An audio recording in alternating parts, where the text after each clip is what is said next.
Kan ada 4 buah gelas yang berisi macam-macam larutan. Yang pertama ada larutan yang berisi air putih, larutan gula, larutan garam, dan juga minyak goreng.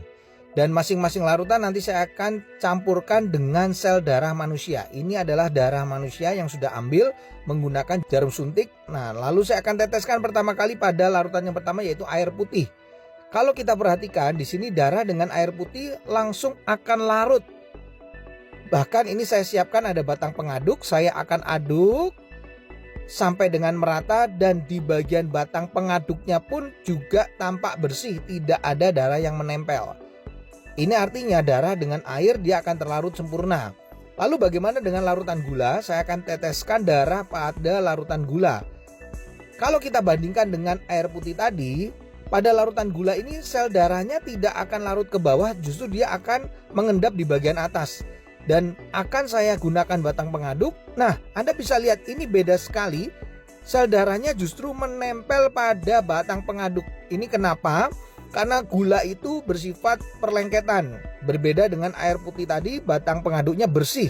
Makanya orang kalau kena diabetes, terjadi perlengketan pada darahnya, mengalami rasa haus, kemudian sering buang air kecil, dan akhirnya suka ngemil.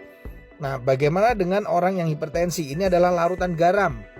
Ini darahnya saya akan teteskan pada larutan garam. Lalu saya akan juga sama masukkan batang pengaduk. Dan ini berbeda dengan diabetes, di mana sel darah yang menempel pada batang pengaduknya tidak selengket pada gula, larutan gula. Tapi yang membedakan pada orang darah tinggi atau hipertensi yang terlalu sering makan asin-asin, ini kelihatan sel darah merahnya akan terurai, dia akan rusak, dia akan pecah. Makanya orang darah tinggi bisa mengalami pecah pembuluh darah. Yang terakhir saya akan teteskan darah ini di dalam minyak goreng. Nah, kalau saya teteskan ini langsung bisa terlihat sel darahnya nggak bisa larut, tidak juga ya mengendap di bagian atas, tapi justru menggumpal-gumpal. Ini membuktikan bahwa orang yang tinggi kolesterolnya akan mengakibatkan penggumpalan sel darah. Jadi sel darahnya akan menggumpal-gumpal, dan ini yang bisa menimbulkan penyumbatan pada pembuluh darah.